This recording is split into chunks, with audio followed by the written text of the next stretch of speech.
আসসালামু আলাইকুম। জাতীয় পে স্কেল এর আওতাভুক্ত সরকারি, আধা সরকারি, স্বায়ত্তশাসিত সংস্থান, রাষ্ট্রায়ত্ত ব্যাংক, অর্থ লগ্নি প্রতিষ্ঠানের সব কর্মকর্তা কর্মচারী এবং এমপিভুক্ত শিক্ষা প্রতিষ্ঠানের, বেসরকারি শিক্ষা প্রতিষ্ঠানের শিক্ষক কর্মচারীদের বিশেষ মহার্ঘ ভাতা দেওয়ার পরিকল্পনা করছে সরকার।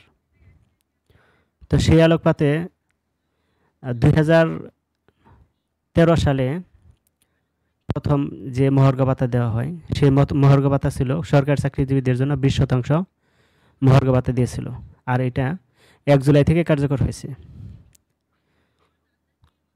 তো ওই মহার্ঘ ভাতা জাতীয় পে স্কেলের আওতাভুক্ত সরকারি, আধা সরকারি, স্বায়ত্তশাসিত প্রতিষ্ঠান সহ সামরিক বাহিনী, এছাড়াও এমপিভুক্ত বেসরকারি শিক্ষা প্রতিষ্ঠানের শিক্ষক কর্মচারীরা এই ভাতার আওতাভুক্ত ছিলেন।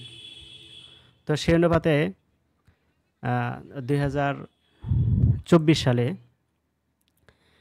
বর্তমান অন্তর্বর্তীকালীন সরকার মহার্ঘ ভাতা দেওয়ার একটা পরিকল্পনা করেছে,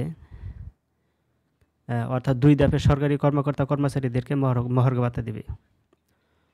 তো 2013 সালের প্রজ্ঞাপন অনুসারে, এই যেখানে যে 2013 সালের প্রজ্ঞাপন অনুসারে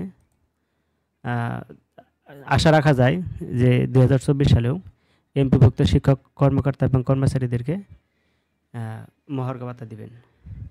তো এটা প্রথম আলো পত্রিকায় দেওয়া আছে যে 2 ধাপে সরকারি কর্মকর্তা কর্মচারীদের মহার্ঘ ভাতা দেওয়ার পরিকল্পনা। তো অনুরূপ আমি অনেকগুলো পত্রিকায় দেখেছি, এখানে ডেইলি স্টার বাংলা এই পত্রিকায়ও জাস্ট সেম জিনিস দিয়েছে, সরকারি কর্মকর্তা কর্মচারীদের মহার্ঘ ভাতা দেওয়ার সিদ্ধান্ত। এরপরে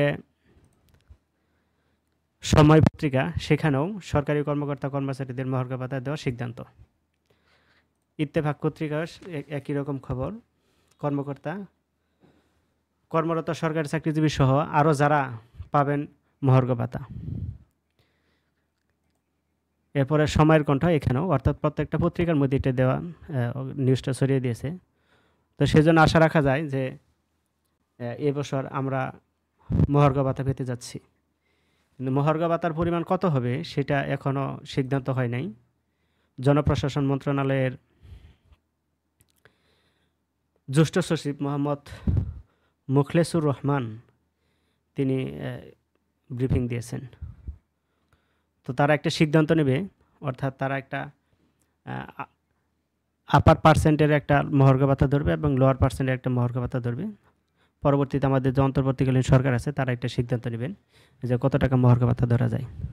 তো এই জন্য আমরা আশা রাখতে পারি যে আমরা অতি দ্রুতই মহার্ঘ ভাতা পেতে যাচ্ছি, অর্থাৎ 2024 সালেই আশা রাখা যায় যে এই সিদ্ধান্ত হয়ে যাবে। তো সকলকেই এই সুখবর দিয়ে ধন্যবাদ জানিয়ে শেষ করছি। সকলের জন্য শুভকামনা। আসসালামু আলাইকুম।